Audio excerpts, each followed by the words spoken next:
Federal agencies are on a constant journey to modernize their IT. Working with integrators steeped in managed service program delivery is one way to help agencies make faster headway with their most pressing IT infrastructure, hardware platform, software application, and security needs. I'm Wyatt Cash with Scoop News Group, and here to talk a little more about that today is Karyn Runstrom, Acting Chief Information Officer at the Defense Logistics Agency. Karyn, thank you so much for joining us. Thanks for having me, Wyatt. I'd like to start by asking, can you point to an example of an IT or operational or staffing challenge your agency's been facing where adopting an as-a-service model presented a faster or more effective way of delivering on your mission? Yeah, sure. I actually have a couple examples, so I'll narrow it down to two for you. But we encountered a cultural challenge relating to the agency migrating from IT-centric capability management to actually business capability management. So the implementation was really an out-of-the-box service model, represented kind of an efficient way to accelerate adoption by providing templates to capture business requirements in terms of the business capability we were after. So as importantly, this change opened up the door for the business process reengineering, which is critical when it comes to any type of IT transformation. Business and IT transformation must go hand in hand, and you cannot have one without the other. With respect to an operational challenge, we at DLA utilize Advana as a service provider that really does the hard work of negotiating the sharing agreements with all the customers to bring data under one roof for us to leverage, and that's out of OSD. So DLA's Agency Synchronization Operations Center, or ASOC, has used an application called Event Visualization Assessment, or EVA, that DLA built in Advana to really look at the potential for vendor impacts from hurricanes. So the ASOC has also used Advana for quick turn data pulls when we're looking at data for the amount of supplies such as Class 9 construction and barrier materials in DLA distribution sites during the Turkey earthquake. So in both cases, the ASOC was able to answer RFIs quickly. Appreciate that. And then as you think about using managed services or as a service model, where do you see them fitting best? And what are you, for example, keeping in-house and how do you make those decisions? So DLA really leverages a combination of service as a service, platform as a service, infrastructure as a service, and managed service provider contracts for application service delivery. So we have a lot to choose from. So our SaaS portfolio includes hosting arrangements with cloud service offerings in the private sector, as well as with other DoD organizations and with government agencies outside of DoD.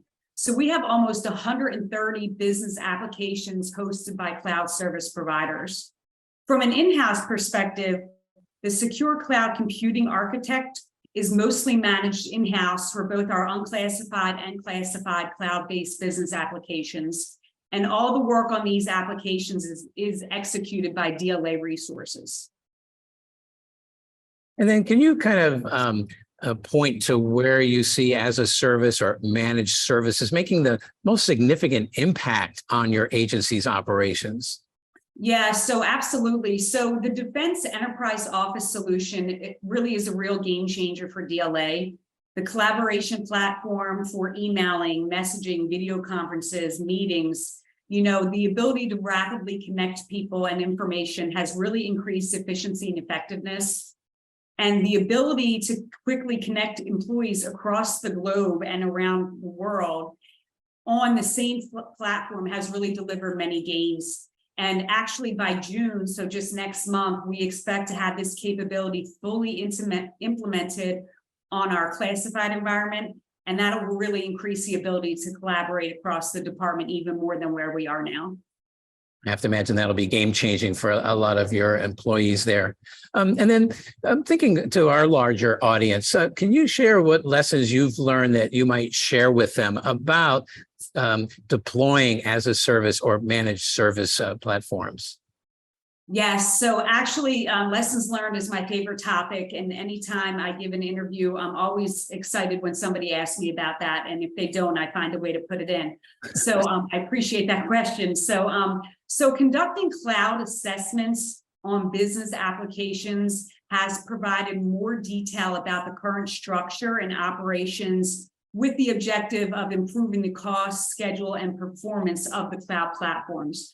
So the assessments provide business system program managers and staff areas of improvement to optimize really the use of the services within the cloud platform. So that's probably the number one that I tell you to keep your eye on. And then the second is, it's an easy one, but sometimes we forget it. It's communication and awareness. I tell my team all the time, there's no such thing as over communicating. So these are really key in fostering the desire and knowledge required to modernize any technology with current industry standards. And early and frequent channels of communication at all levels is really essential for successful implementation. So what I like to use is a organization change management and communication plan.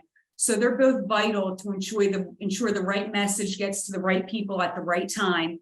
And it really helps with documentation and then the distribution of the documentation policy from leadership, and making sure that leadership can then use that to provide a clear and consistent enterprise strategy across the enterprise. Appreciate your mentioning that, because I know that's so important and often underappreciated in these kind of technological implementations.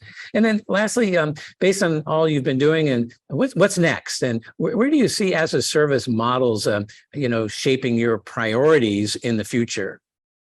So as I mentioned, they've already really provided the optimal collaborative environment for pulling resources and sharing information. So I think the continuing and evolving DoD enterprise initiatives and our focus on as a service IT really provides us with a technology roadmap and improved resources to better integrate the data demands of the global logistics within the demands of the warfighter and the nation. By utilizing as a service offering, we can also deploy capabilities in an environment we know to be secure. So we always need to be thinking about cybersecurity no matter what we do. So that's another plug I have. And then when it comes to our priorities, we're not just focused on installing, maintaining, securing, and upgrading technology. We really need to be, and are now, focused on digital business transformation.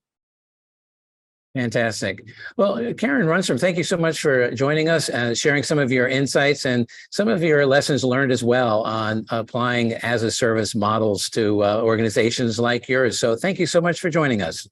Thank you, Wyatt.